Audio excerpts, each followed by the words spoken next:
All right, good morning, everyone. So today we have this new session on consciousness, in which we will try to view consciousness as willpower. Um, Consciousness is not only an awareness, which is true, totally true, but that awareness is the power. So I'm just quoting from Sri Aurobindo here. One loosened corner, windowing hidden things, forced the world's blind immensity to sight. So that luminous corner, that light of awareness, in one corner it is enough to force, and this is the willpower, the whole world's blind immensity to sight, to see. So this is that great power which consciousness has. And of course, um, we never think of consciousness as power. That's the problem. We always speak about consciousness as awareness. And myself, I'm many times thinking of consciousness only as awareness. But I do not see that consciousness acts upon me and upon the world. So the definition of consciousness which Mother gives, one of the definitions, is here that consciousness is the faculty of becoming aware of anything through identification. And this is quite interesting. Identification with what? With our own being. So one being is being identified with anything in the world, with any other mm, being or any other detail of that infinite being. That power of identification is consciousness. And in this case, we can be anything because we can identify with this existence in any of those details or properties or events or activities. And being identified with them, we become them. And that is something wonderful. So to say, it acts as the will, as what Sri Aurobindo says about himself, that he wasn't a philosopher, but he made himself a philosopher. He wasn't a poet, but he made himself a poet. We can become anything we want. And today morning I was thinking, what could I say about this topic? And what came to my mind is that when we were children, you remember, we were thinking whom we want to be, whom I want to become. I want to become this, I want to become that, a dentist, a cosmonaut, a fireman. Why? It is so attractive for us to identify ourselves with a particular way of being, a particular activity, and become that activity. And this is the power of consciousness or will. Uh, So since being is everywhere, it is present outside, infinitely outside, and infinitely inside, so we can widen the scope of consciousness and widen it not only inside, but also outside, and embrace the whole world as ourselves. So consciousness is present throughout the world. It is not just phenomena of one individual being. We are many individuals, but we possess one infinite and universal consciousness. Um, Somewhere even Sri Aurobindo says that it consciousness, you don't need to identify or to focus consciousness in one particular region or in the head or over the head or in the heart or in the body or outside the body. It can be everywhere, present at the same time. It doesn't need a focus. It doesn't need a location. It can be located, but also it can be present without location. Uh, so I wanted to jump into very interesting, very the oldest writings of Sri Aurobindo, which is called Yogic Sadhana.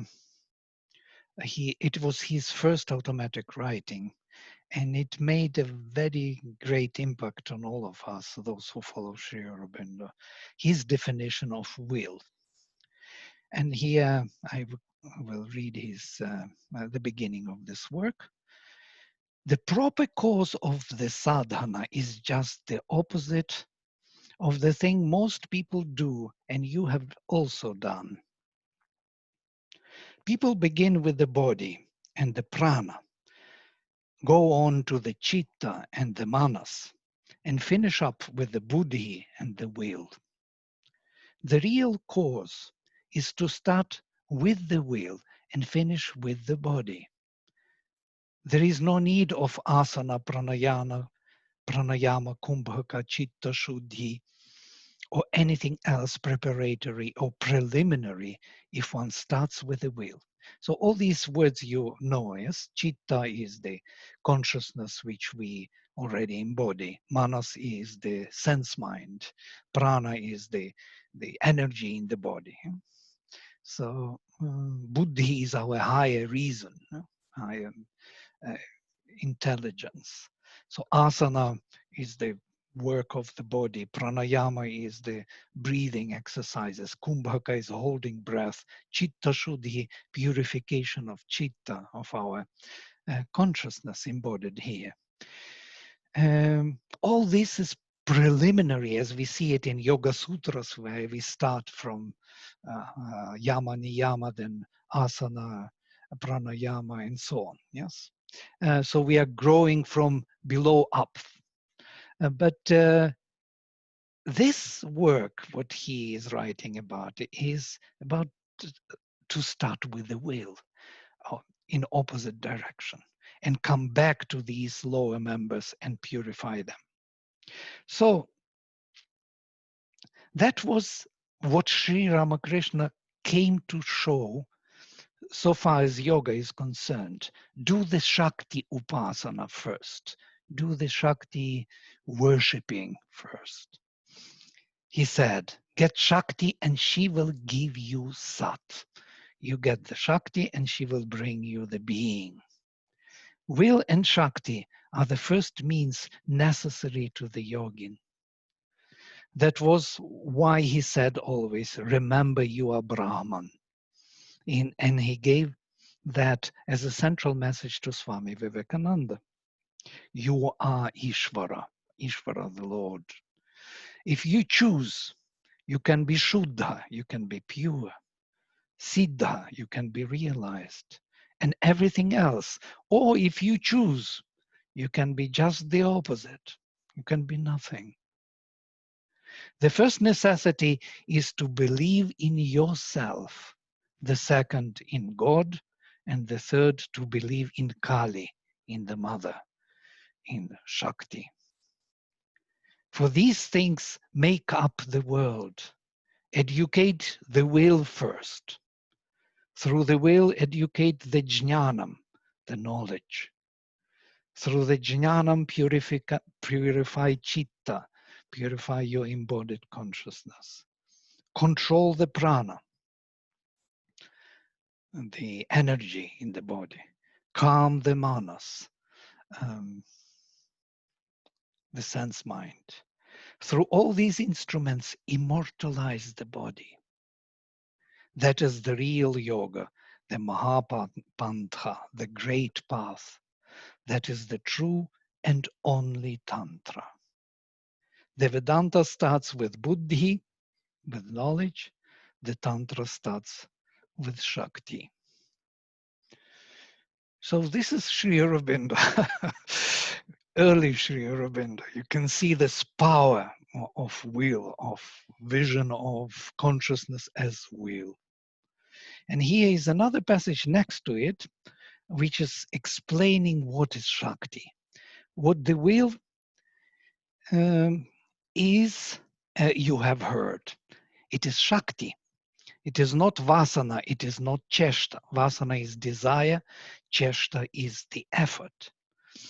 Vasana and Cheshta are the negation of will. If you have desire, that means you doubt the power of your will. Brahman has no desire. He wills, and all things happen accordingly to his will. If you have cheshta, that means you doubt your will. Only those who feel or think they are not strong struggle and labor to produce an effect. Brahman has no cheshta, has no effort. He wills, and his will spontaneously produces its effect. But it produces it in time, space, and causality. To demand a result now, here, and under given conditions is ajñanam, is not knowledge, not knowing, ignorance. The time, space, and causality of every event and its development have been fixed ages ago by yourself and Parameshvara and the highest Lord. So it's me and highest Lord fixed the conditions of this unfolding. When the Kalpa began, from the beginning of our Kalpa, it is ignorance to struggle and try to alter what you have yourself decreed.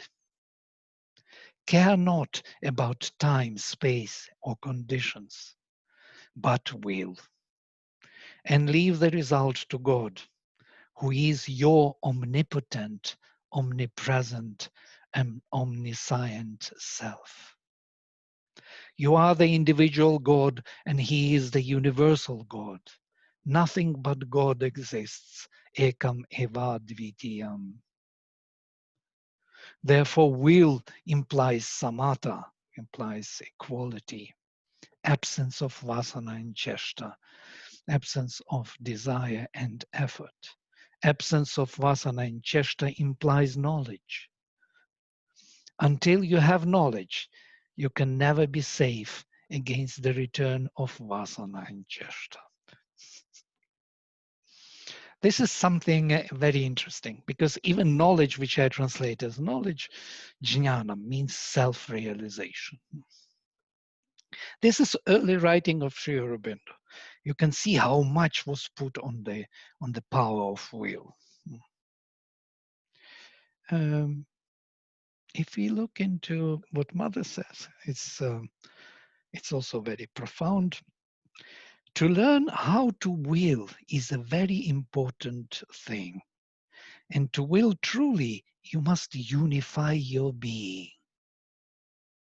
In fact, to be a being, one must first unify oneself.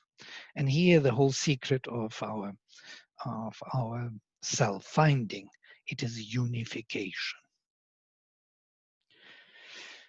If one is pulled by absolutely opposite tendencies, if one spends 3/4 of one's life without being conscious of oneself and the reasons why one does things, is one a real being? It's a very proper question. One does not exist, says the Mother. It is a mass of influences, movements, forces, actions, reactions, but one is not a being. There is no being. It's a kind of amalgam of things which is reacting wherever it is needed. One begins to become a being when one begins to have a will. And one can't have a will unless one is unified. Now, this unification of the being is what we call yoga. In the Gita, the word yukta is used, unified, the one who is, whose parts of the being are connected with the center or with the divine, with the true being. So centering all the bits and pieces of oneself around true being is to become yukta. In the Veda, it is samasita, being composed. Also interesting word, to be composed properly, to be perfectly composed, where the mind and the word, where the feeling and the will and the action and the heart are coming together as one, centered around the true being in us. Only then we can have a will, by the way. There is no other way to have it. And then a mother speaks about surrendering our own will to the divine will. And when you have a will, it's only when we have a will, you will be able to say to the divine, I want what you want. But not before that. Because in order to want what the divine wants, you must have a will. Otherwise, you can will nothing at all. You would like to. You would like it very much. You would very much like to want what the divine wants to do. You don't possess a will to give it to him and to put at his service. Something like that. Gelatinos, like gelatin, like jellyfish. There, a mass of good wills.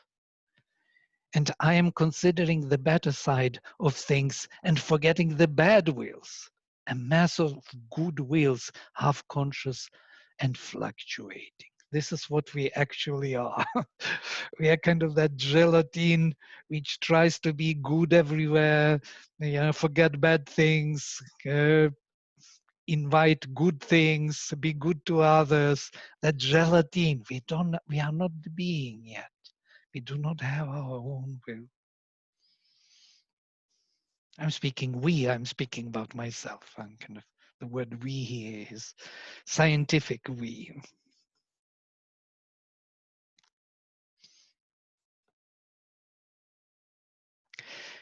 And here it's very interesting. Our decisions, when we make our decisions, when we apply our will, how Mother speaks about it.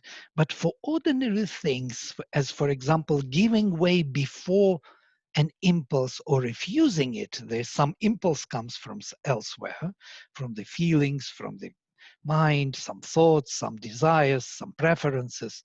Before accepting it, we have to apply our will. So there is a gap, and Mother speaks about this gap.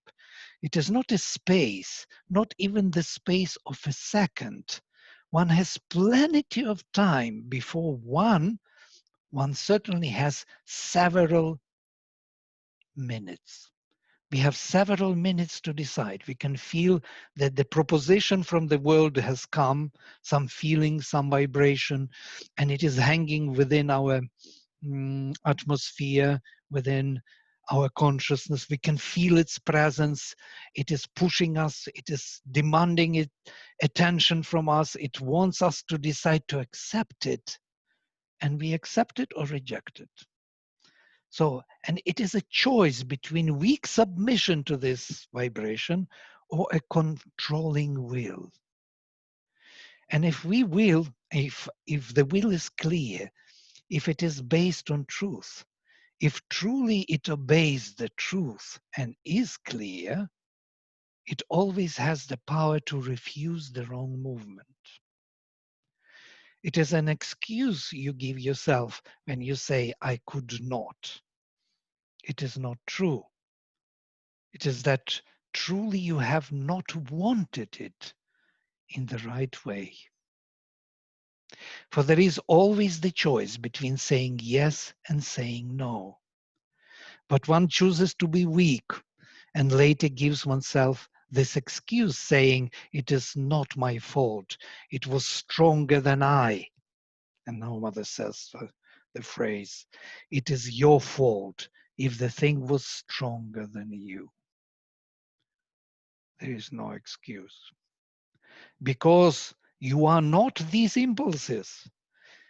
You are a conscious soul and an intelligent will. And your duty is to see that this is what governs you and not the impulses from below. Now, here we need this awareness of ourselves. We need that lucent corner windowing hidden things to shine onto us, that we would have the power to see and power to decide, to accept the vibration or not. And many times we accept them because they bring with them some kind of satisfaction for our senses, satisfaction for our faculties. And we are kind of constantly satisfying our senses. That's how we live, unconsciously, not knowing ourselves. But there is a will of consciousness we can apply. And many times we give in for these forces because they are familiar to us. We know what they do. We agree to it. We want to receive that little delight for the senses. And by that, we are losing ourselves. We are not aware of who we are. So consciousness can be turned, fixed, widened, can be internalized, externalized, can do anything because it is present throughout, because the existence, the being, is everywhere. So I'm choosing this slide from my previous presentation. Consciousness can be turned outside. This adhidaiva, these faculties, these senses can be turned outside or can be turned within, or can stay within themselves, brooding within themselves. Kind of.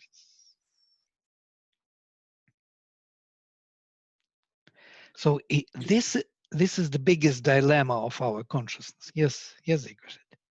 Hello, Vladimir. I want to check if I understanding what the will is in this context. For example, sometimes I have some movements inside, inner. It's like you know what you want, and is if you follow this desire, if I can say, it's happening easily.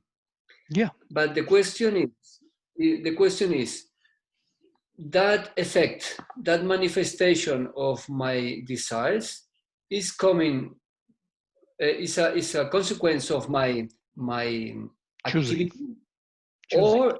or really is because the causes of that manifestation, it was done it before, and I'm only and so I am only how do you say, the public, a spectator. I don't know in English, like a spectator. I'm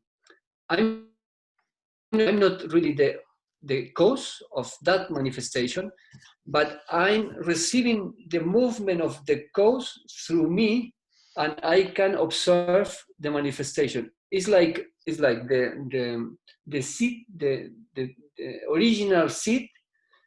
It was before.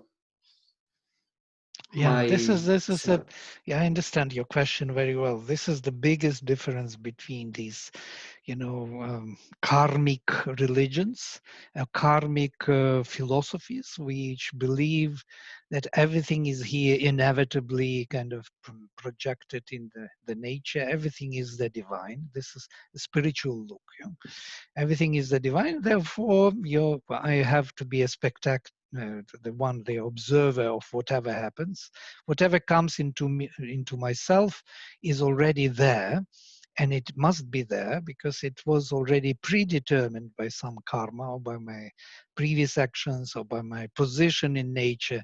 Now, what I am given only the possibility is to observe it and to become free from it. So this world is the illusion, and I become aware of myself, which is true being, true consciousness behind it, viewing all these events without any preference, without any attachment. Let them flow through you. There was a very good example about this. Somebody brought this uh, uh, to Sri Aurobindo in evening talks. I think it was Purani or someone who mentioned that one time the Brahmin with prostitute, sannyasi with prostitute, two of them, came to Ramakrishna's mission. And they stayed with Ramakrishna. And Ramakrishna was furious with this sannyasi. He said, why did you bring this lady with yourself? Yeah? And he said, why are you so angry? I am Brahman, she is Brahman, you are Brahman. What is your problem? And Ramakrishna said, yes, I spit on your Vedanta. I spit on your Vedanta. So he was so furious. And they brought this instance to Sri Aurobindo and wanted him to comment. And Sri Aurobindo says, yes, actually sannyasi is right. Everything is Brahman. It's true. Everything. And there is no difference, basically, between him, prostitute, Ramakrishna. But Ramakrishna viewed it from the psychic point of view, not from the spiritual look. Now, there is a spiritual look, what you are now saying. Where is in that spiritual look a will? There is no will, actually, because everything is already willed. Yeah? What we have to do is to find the observer, the one who is beyond this manifestation, and from that look, see what it is, how it is being unfolded. From this point of view, there is no evolution either.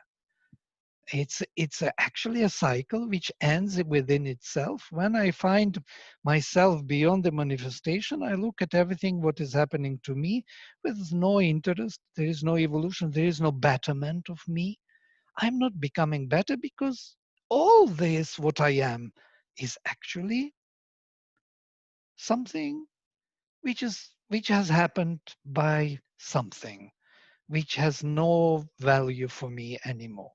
So I'm not looking for in making myself better, progress, evolve, grow in consciousness. I found the immortal consciousness, infinite, beyond it. So why should I bother about the consciousness of the mind, of the vital, of the body, to make them more perfect, to make them work better? There is connection is unstable. Most probably there was interruption. But why should I can follow you. Yeah, why should I follow it? Yeah. So here the idea of the will and the evolution and everything changes.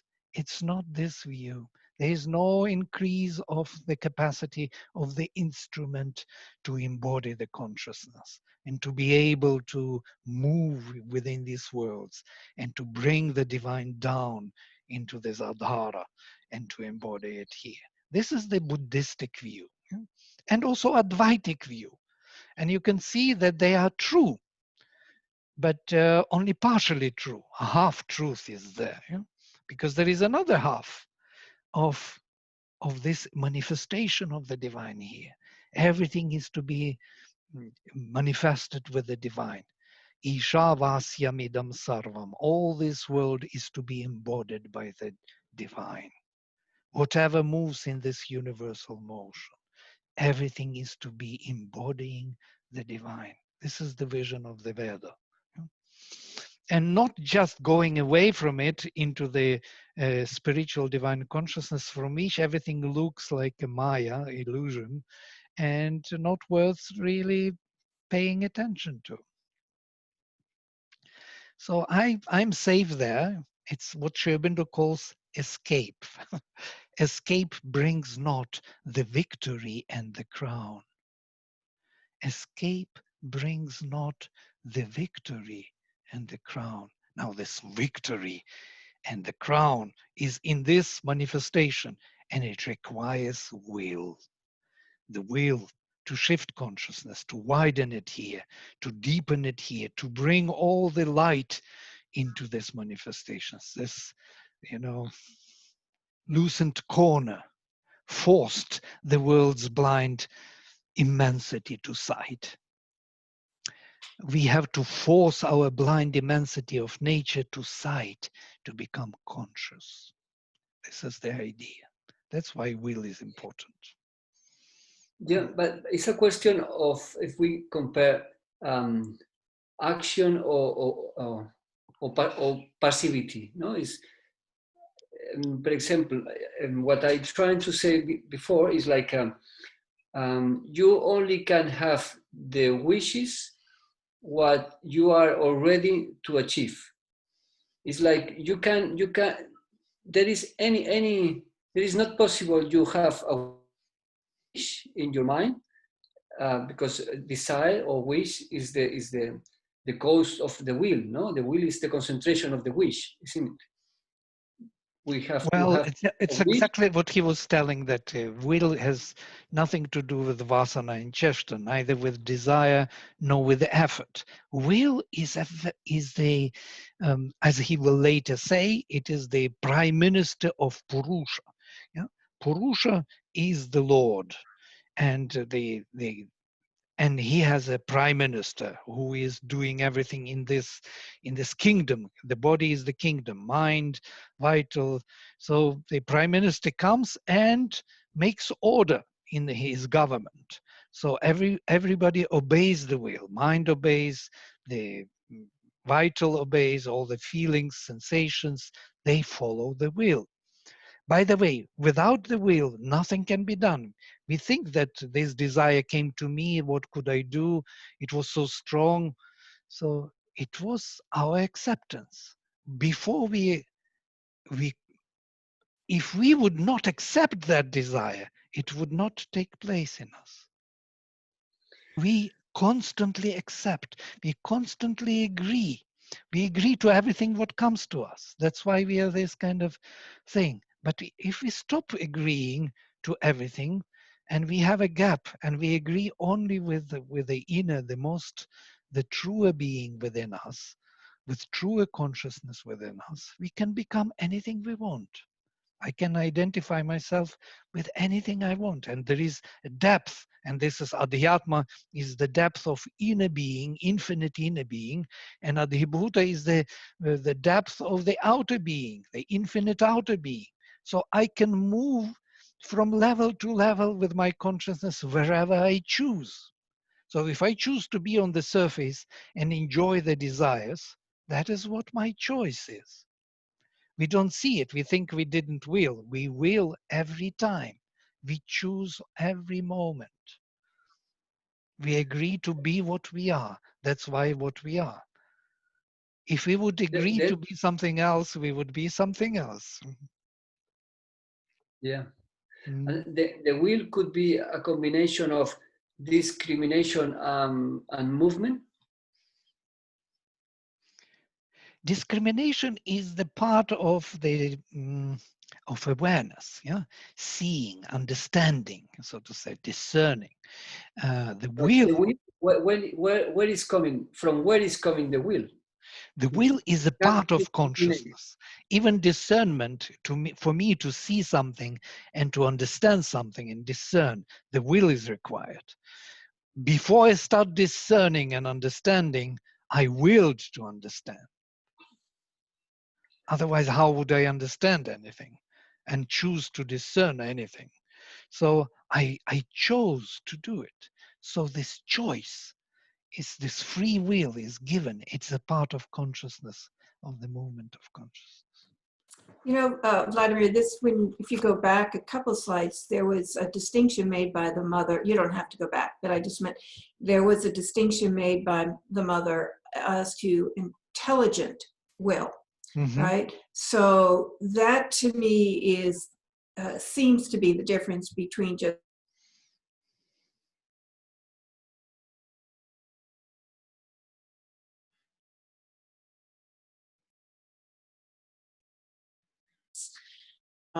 so just accepting what comes and desires and attractions and what have you, versus that which has more a will that has more and I want to put intention in there, but it's deeper connected will to the inner truth, if you will. Yeah, there was a breaking a little bit of your voice, so we didn't hear everything you said. But yeah, I can see that you connected intelligent will as intelligent, that kind of charged with consciousness will, you know, so to say, the choosing intelligently in accordance with the conscious soul. We are the being, and to realize that, will is needed. Without that, we will not become that conscious being. This is something indispensable for us to be the being, not to be the anything and everything, whatever comes, yes, or to reject everything and anything and to become something away from it, so to get out of it, to get into the pure consciousness where there is everything is Brahman, everything is the spirit, so to say, without improvement, without betterment, without evolution of the instruments, without working with the instruments of knowledge. Now, today I will come to these instruments, what role they play, like mind, vital, and so on. Yes, yes, Siegfried. Thank you. Thank you. I cannot hear. Okay, something is I, happening. I repeat. Okay. Now what I catch is the will. The will is the beginning of everything. Without the will, there is no being. That's true? Yes, absolutely. Okay, I understand the meaning of will. Yeah, will is the power of consciousness which already knows everything. And if you direct it to anything, you get it and you will know it because it is already within the will. Yeah. Anything you can will, you can become. This is something, it's profound news for us, really. It makes us free. We can become anything, as Sri Aurobindo says. Anything.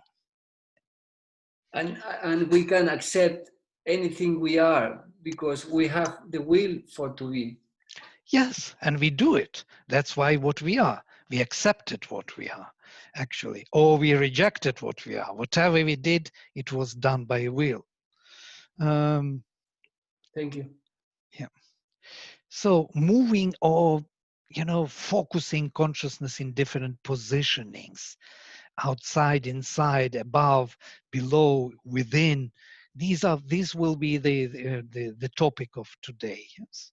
So one can shift consciousness from object to object and from one detail to another detail. That's what we usually do when we deal with objects. As it is done in mindfulness meditation, it's my addition.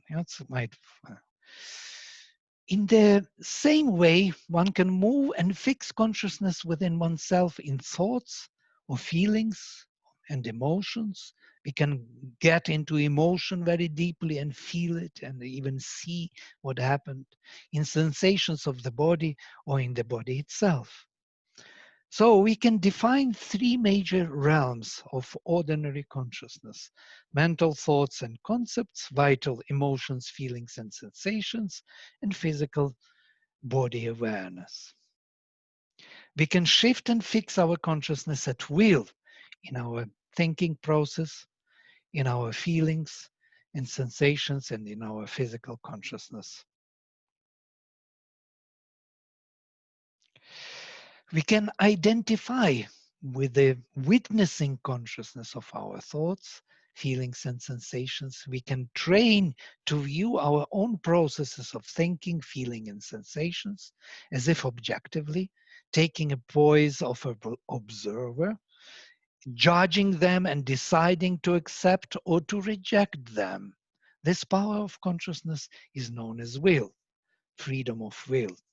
Is a faculty of consciousness. So this is something interesting to think, that we can direct consciousness to the objects of sense and be engaged with them, so to say. Our senses become engaged and become unaware of their own kind of seeking self-satisfaction, or we can withdraw consciousness and view their workings of our thinking process, of our feelings. We can observe them, how they work with the object of sense. This is stepping back, as it were, and viewing them, becoming conscious of their workings and about consciousness behind them. This is exactly what the Kena Upanishad describes, yes? That it is not by the word that you can speak about Brahman, but by Brahman you can speak any word. So it is not by the sight that you can see Brahman, but because of Brahman you can see any image. It is not because of by the hearing that you can hear about Brahman, but because of Brahman you can hear any hearing. So Brahman, the consciousness, is using the faculties, and by using the faculties manifests the being in a particular way. And these faculties, like seeing, hearing, speaking, thinking, they cannot see directly or speak directly about Brahman, because they speak, see, hear because of Brahman being present in them. They represent him in action, in manifestation. So, but the shift of consciousness is still possible. We can shift it from our mental realm to our vital realm, to physical, to the supramental realm, to the transcendental spiritual realm, where nothing bothers us anymore, where we pure witness Purusha.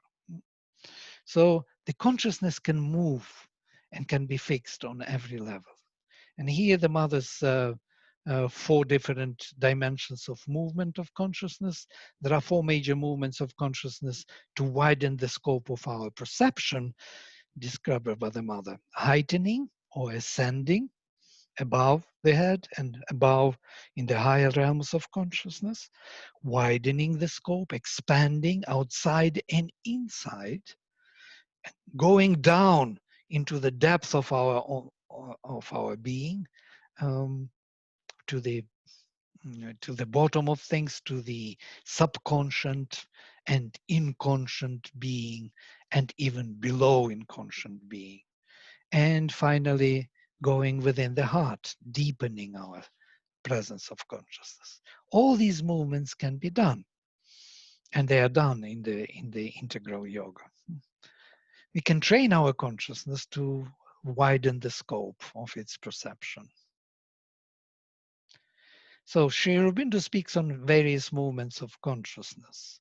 All these are different actions of the force on the Adhara, with the one intention of opening it up from above and from below, and horizontally also. So above, below, and horizontally.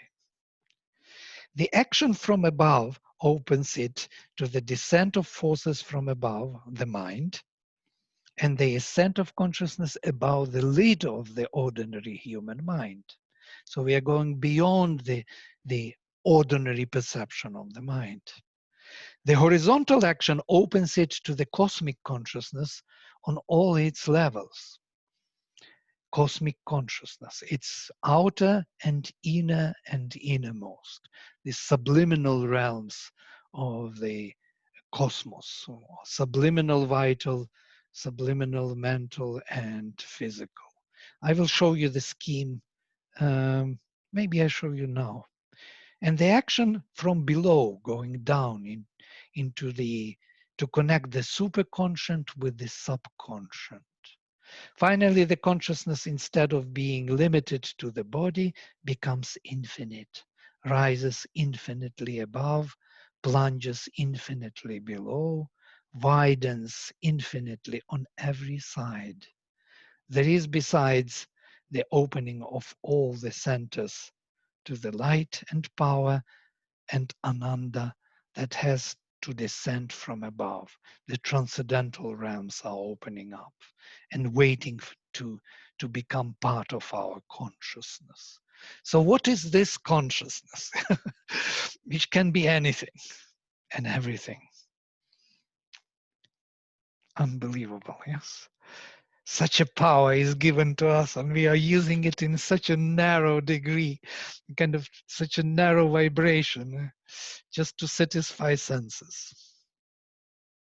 So here is one thing which I may show, this very beautiful picture of, it's taken from Matthias' book on consciousness, but with some kind of additions which I added. I would like to add here also one more, subconscious and superconscious self. to show better how they have to be connected. So we have the surface being here, outer mind, outer vital, and outer physical. That's where we are constantly looking outside, as it were. And there the ego is our ruler. There's something, some kind of sense of being oneself, that kind of amalgam, that jellyfish, which feels that it is real, and it selects certain vibrations and gives in to certain propositions of the vital, mental, and other movements of the being outside.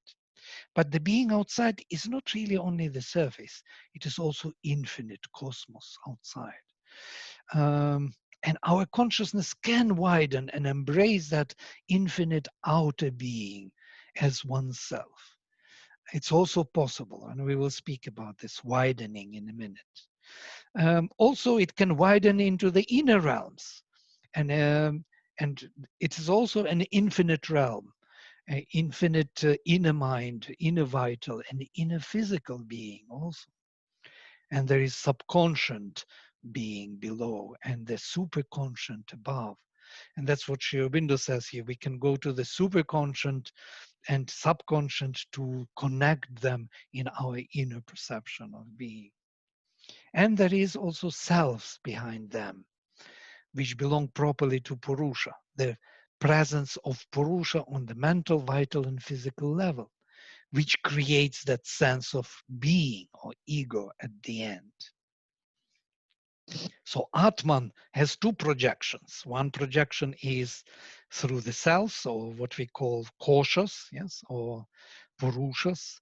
So we have Anandamaya, Vijnanamaya, Manomaya, Pranamaya, and Annamaya Purusha, or Atman.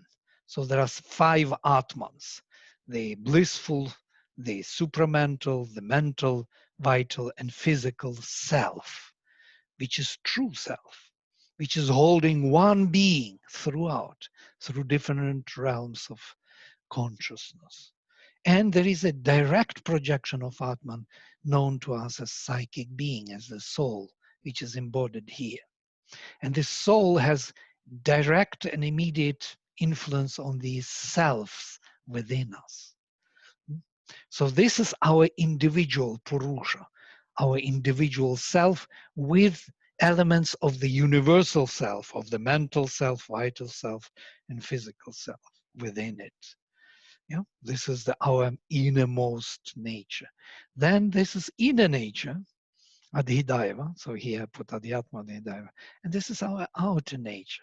And consciousness can shift on all these levels. Wherever we turn it, there we go. That we become.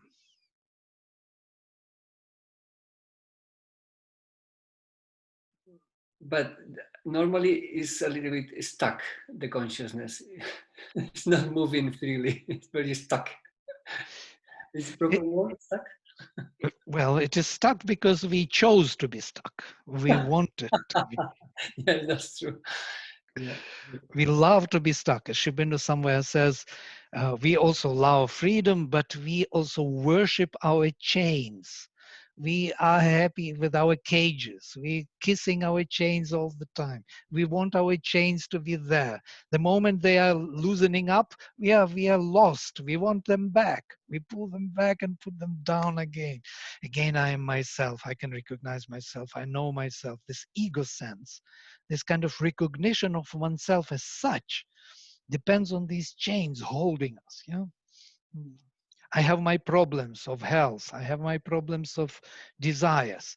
This is me. This is how I am. I am unique. Yeah.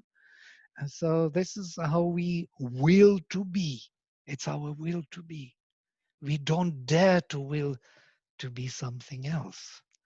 We are afraid to step out from the grooves we already know. We are afraid. We believe that it may be something unknown. I don't know. I don't know who I am there. So how would I step into that unknown? It's a difficult proposition. Only for courageous it has to be. Yeah, so that's why one of the major faculties or major varieties, qualities of the soul is courage. Courage towards the divine, because we do not have courage to discover the divine.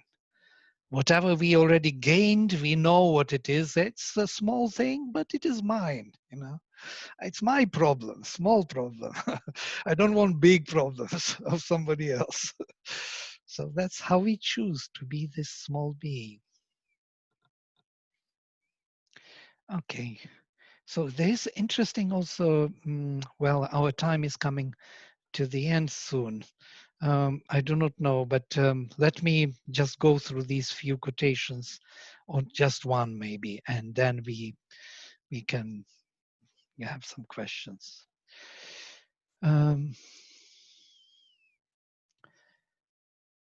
Sri Aurobindo on the veil between the inner and the outer. There are two mutually complementary movements. In one, the inner being comes to the front and expresses its own normal motions on the outer consciousness, to which they are unusual and abnormal. So when the inner being comes to the front and starts expressing its inner consciousness for the outer, it looks totally unusual and abnormal. It is an excitement of some kind for the vital, or maybe even scare. And the vital becomes scared, the outer being becomes scared and shrinks away from it. Many people feel this when the inner being is reaching out, they are crumbling down, they are becoming scared and run away from it. The outer, and there is another moment, the outer is to draw back from the other is to draw back from the outer consciousness, to go inside into the inner planes. Enter the world of your inner self and wake in the hidden parts of your being. So we can move from the outer to the inner.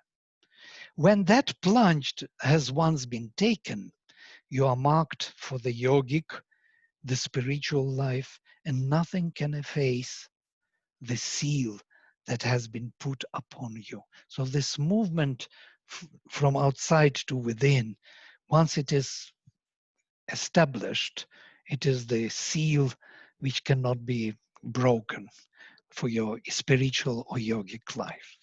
So the discovery of the inner realms of your being and your life. I think this is a good place to stop. There are many more things. We will continue next time. I would like also to see how the faculties of consciousness are involved and how will is using them, how they are instrumental to the will, to the power. In the tantric tradition, these two are known as prakasha, as the light of consciousness, and vimarsha, as the action of that consciousness upon the world. So both are one and the same consciousness, only two different positions of the same. Chit tapas or chit shakti, known in the Vedic tradition. Okay, we stop here. And if you have some ideas, I read your very nice opus, which you sent to me. Yes, this work with consciousness is very important. And in the group also, it becomes a very special device for kind of heightening and widening the scope of consciousness. I agree. I just check. I received an email from you, but I didn't have time to read it. But I'm going to. No, I didn't write much, but I would love us to discuss it more, because writing is not really, yeah, it's, well, there are many elements which would be difficult to write about. Yeah. Yeah. All right. Right is a way to manifest the will, isn't it? Right. There is another very beautiful kind of explanation of our being. We can look into it with the subtle body behind. Wow. which is based on this very one. Yeah, just more elaborate. And of course, there is a Sankhya and Yoga, which we have to look into. The whole vision of how consciousness is operational on the level of manifestation. All right, so next time we will take this element of will into another dimension. We will bring it into how we can widen, deepen, and heighten our consciousness. So those elements which I had to present today, but somehow 1 hour is not enough for these things, seems. To warm up, we just warmed up for this. All right? Thank you, dear Vladimir, to give us this opportunity. That's amazing. Yeah, I think that the gifts that COVID era brings to us. Yes, COVID era. Now it's becoming the special era. Yes, correct. Yeah, long area starts. Right. All right. Okay, then see you then next time, and Thank we will you. continue the journey, and we'll come to the linguistic presentation of consciousness, how word is acting through consciousness as willpower. We will see more of this tantric approach to the word as the manifester of the being in this world. Okay, so all the best. See you next time. Thank you. Thank This you. for you. Bye-bye.